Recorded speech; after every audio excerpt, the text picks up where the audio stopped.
आज के इस वीडियो में हम सीखने वाले हैं प्राइस एक्शन क्या होता है, कैसे बड़े ऑपरेटर छोटे रिटेल ट्रेडर का एसएल हंट करते हैं और कैंडल स्टिक का फॉर्मेशन कैसे होती है। और वीडियो के बीच में मैं अपनी एक ऐसी स्ट्रैटेजी शेयर करने वाला हूं जिससे आप 80% ट्रेड में प्रॉफिट बना सकते हैं। तो वीडियो को अंत तक जरूर देखिए। सबसे पहले हम देखते हैं कैसे बड़े ऑपरेटर छोटे रिटेल ट्रेडर का एसएल हंट करती है। तो देखिए, ये है निफ्टी की 24 जून की चार्ट। यहां पर निफ्टी में एक ग्रीन डोजी कैंडल की फॉर्मेशन होती है और उसके बाद एक हैमर कैंडल की भी फॉर्मेशन होती है, जिसको देखते हुए यहां पर लाखों रिटेल ट्रेडर ने डोजी कैंडल के नीचे एसएल लगाकर लॉन्ग पोजीशन बना लिए होंगे। लेकिन उसके बाद ही कैंडल वापस आती है और सभी का एसएल हंट हो जाती है। लेकिन ये एसएल हंट जानबूझकर ऑपरेटर द्वारा कराई गई थी, क्योंकि मार्केट को मूव करने के लिए लिक्विडिटी की जरूरत होती है और ये तभी हो सकती है जब छोटे रिटेल ट्रेडर का एसएल हंट होगी। यहां पर सभी रिटेल ट्रेडर का स्टॉप लॉस हिट हो चुका है और कई ने यहां पर इन रेड कैंडल को देखते हुए पुट की पोजीशन बनाया होगा, लेकिन मार्केट ने यहां पर फिर अप ट्रेंड को कंटिन्यू किया और लगभग 200 पॉइंट तक गया। तो कुछ इस प्रकार मार्केट आपके साइकोलॉजी के साथ खेलता है और बड़े ऑपरेटर छोटे रिटेल ट्रेडर का लॉस करवाता है। तो आइए जानते हैं हम छोटे रिटेल ट्रेडर कैसे ऑपरेट के साथ एंट्री बना सकते हैं।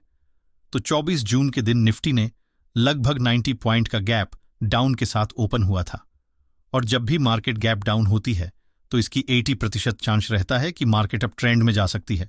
हमें सिर्फ राइट एंट्री की जरूरत होती है जो बिना एसएल खाए हमें टारगेट तक पहुंचा दे।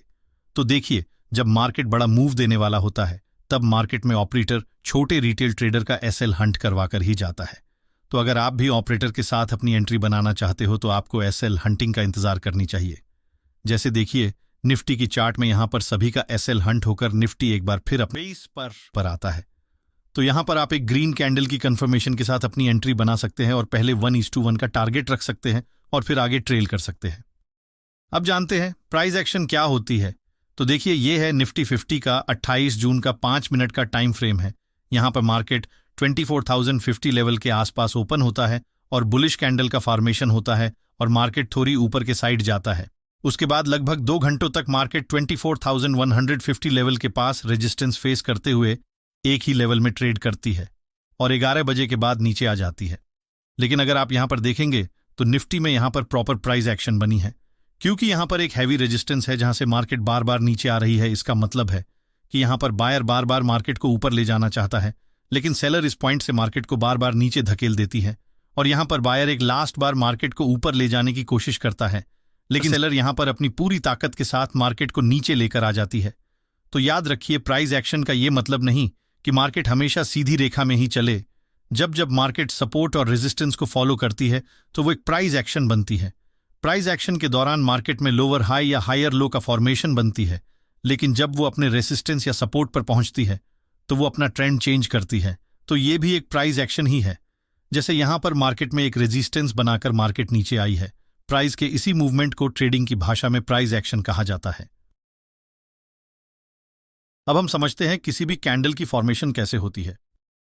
मान लीजिए यहां पर एक कैंडल बनने वाली है, तो ये कुछ इस प्रकार बनेगी। तो ये एक कैंडल है जिसकी ओपनिंग प्राइस 100 रुपीज है, पर ओपन होने के साथ ही यहां बाइंग होने लगी, जिसके कारण ये ऊपर की ओर जाता है और एक हाई बनाता है जो 110 रुपए का है। पर यहां पर सेलर एक्टिव हो जाते हैं और कैंडल को नीचे लेकर आ जाते हैं, जो करीब 90 रुपए तक जाती है। पर यहां पर एक बार फिर बायर बाइंग करता है, जिसके कारण कैंडल थोड़ी ऊपर जाती है और प्राइस करीब 105 रुपए पर क्लोजिंग देती है, जिसके कारण यहां पर एक ग्रीन कैंडल का फॉर्मेशन होती है। तो कुछ इस प्रकार एक कैंडल की फॉर्मेशन होती है। एक रेड कैंडल की फॉर्मेशन भी बिल्कुल इसी प्रकार होती है, लेकिन वहां पर सेलर ज्यादा पावर लगाती है, जिसके कारण एक रेड कैंडल का फॉर्मेशन होती है। आइए अब जानते हैं कैंडल के पीछे बायर और सेलर की साइकोलॉजी। तो यहां देखिए, यहां मार्केट लगातार अपर ट्रेंड में है, लेकिन यहां पर 2 रेड कैंडल का फॉर्मेशन होती है, जिसके कारण यहां लोग सोचने लगे होंगे अब मार्केट में सेलिंग आने वाली है। लेकिन हमें एक बात हमेशा याद रखनी चाहिए, मार्केट कभी सीधी रेखा में नहीं चलती। वो लिक्विडिटी लेने के लिए लोगों के एसएल हंट करती है और वापस अपनी ट्रेंड को कंटिन्यू करती है। तो कभी भी ट्रेंडिंग मार्केट में हमें ट्रेंड के अपोजिट ट्रेड में एंट्री नहीं करनी चाहिए। आइए अब हम जानते हैं एक प्रॉफिटेबल ट्रेडर बनने के लिए हमें किन किन बातों का ध्यान रखना चाहिए। पहला, ओवर ट्रेडिंग बिल्कुल भी नहीं करे। एक दिन में अगर 2 स्टॉप लॉस हिट होते हैं तो उस दिन के लिए अपनी ट्रेडिंग सेटअप को बंद कर दे। दूसरा, कभी भी फोमो में एंट्री नहीं करे। यानी कि अपने सेटअप पर ट्रेड आने से पहले अपनी एंट्री न बनाए। तीसरा, हमेशा स्टॉप लॉस लगाकर ही ट्रेड ले। चौथा, हमेशा अपनी विनिंग ट्रेड को होल्ड करे और टारगेट का वेट करे।